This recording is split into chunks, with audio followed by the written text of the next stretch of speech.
Our Lunch is proudly brought to you by LTech, leading technologies, touching lives.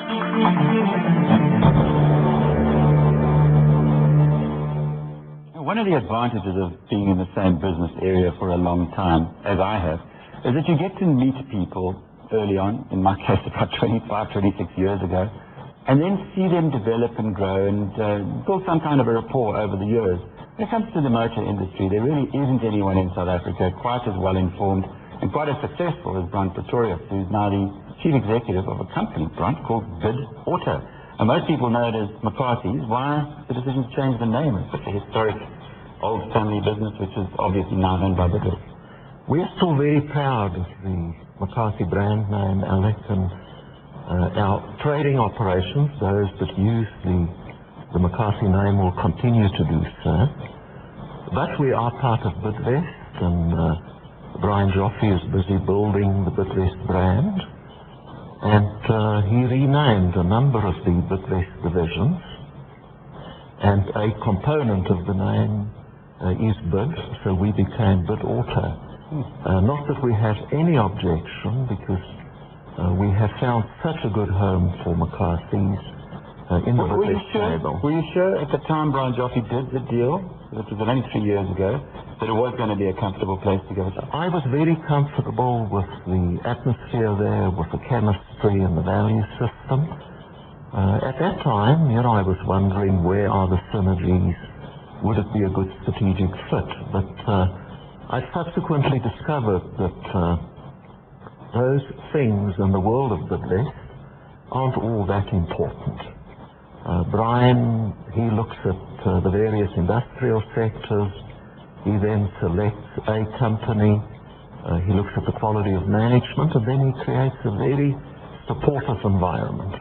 And that is what he has done. He has empowered us, he's provided us with the opportunity to grow, he's inspiring us to really create a company that will grow on a sustainable basis. So it worked out well. You're almost the same age. You're now 59, Brian Joffe is 60. He's got no intention of retiring. Is he going to push you out there, or are you going to go and have even more fun at the seaside where you already live? It's under debate at present. Obviously, I won't continue in an executive corporate responsibility indefinitely, but there are still so many exciting things and projects that keep me occupied, and it will be a process. Because it's only the second company that you've worked for. If you go back to Toyota for all those years, and then McCarthy, which is subsumed into the Bidvest group. Yes, my approach is perhaps old-fashioned. I attach an enormous amount of importance to loyalty, and I've been so blessed, so privileged, having had the opportunity of working for two great companies, and then of late being a member of the Bidvest team. Toyota's been an interesting story, and you were very instrumental in getting into a leadership position in South Africa. Did it surprise you, though, that it continues to be number one, and if anything, is increasing its gap? No, not at all, because the foundation is so strong. A strong brand, excellent range of products, wide market coverage, and the thing about Toyota is when they do something, they do it well, and then they're never happy. They use the Kaizen philosophy, which means in Japanese never to be happy. So they always look for more opportunities, better ways of doing things, and the fundamentals underpinning that business are just so sound. Are Toyota buyers, and indeed buyers generally, starting to buy down in the car market, given the petrol price, which up here is now costing us more than 7 rand a litre? We have seen some evidence of a buying down trend, but it's not a very strong, not a very pronounced trend as yet. The premium segment is, in relative terms, remarkably robust. So the market has tended to polarize. A premium segment still doing okay, and the entry-level segment also being quite strong. On the entry-level side, you've shaken up the market a bit with your deal with the Chinese, bringing in a couple of Chinese brands. Now, I'm sure you've been following internationally the difficulties that China Inc. has been having with quality problems and so on. Isn't it a worry that you might be repeating the mistakes some others have done? There is a risk because they are on a very steep learning curve. Their domestic market has grown out of all proportion. It's now the second largest new vehicle market in the world. How big is it now? It's over 6 million vehicles per annum. Compared with here at home? Well, no, 700,000.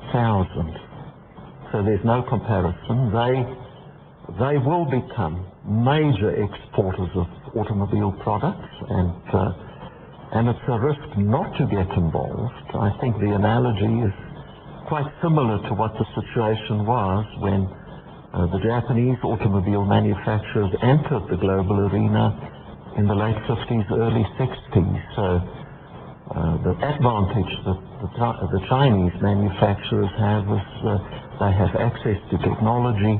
Their government is extremely supportive. They have set up quality partnerships with established players. But yes, we've put a toe into the water. We're following a very orderly approach. So we haven't committed massive resources to this project. But should one take a long-term view, in our opinion, it is essential from a strategic point of view to have a relationship with some of the prominent manufacturers in China. Is there another Toyota lurking? If any of the companies that you saw, given your history with Toyota, would you be able to tip one of them? Yes, I think I am in a position to do so. There's a company in China. It was established 10 years ago. They've just celebrated the production of their millionth vehicle. It's called Cherry. They have every intention of building that brand, and they're making massive investments, and it's clear that the Chinese government has identified them, and they want them to sort of spearhead China's onslaught onto the international automobile market. If that's happening, why are we in South Africa, or perhaps not why, but the sense in what South Africa is doing with its motor industry development program, subsidizing motor manufacturing here, which I guess potentially is going to have a huge competitor? Yeah, I think our situation here is a bit different. We have a very small domestic market, less than 2% of the international market. Productivity levels aren't what it should be. We're still battling with efficiency. We can't.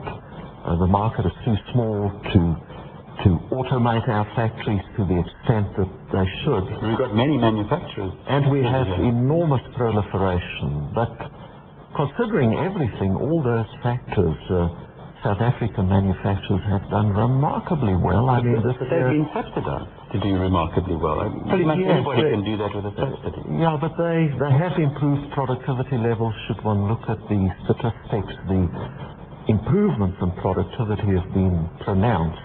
Ron, can you see the local motor industry continuing to grow given what's happening in other parts of the world in the motor sector? I believe the export component will continue to grow. The danger is that local manufacturers are not going to become sort of core suppliers of products to other major markets. In many cases at present, they tend to be sort of niche suppliers or swing suppliers. Maybe that's not a bad idea for a small economy to focus on the niche. But if we could get to the point where we are exporting 500,000 vehicles per annum, this year we should export close to 200,000. They will make a meaningful contribution, as they already do, to local employment levels, to the earning of foreign exchange. So I still see it in a very positive light. Don't shut it down just yet. So Ron Pretorius, Chief Executive of BidAuto, and that's the old McCarthy. Good news if you happen to be in the motor industry sector. I guess good news if you are a potential buyer of motor cars, because we've got a fabulous choice in this country. Keep an eye out for that Cherry brand coming out of China. Ron thinks it's going to be a winner, and if anybody would know, he'd be the one. Well, this has been an interesting discussion. I hope you've enjoyed it as much as we have. We'll be back again, same place, same time tomorrow. Now it's time to go to the States. you.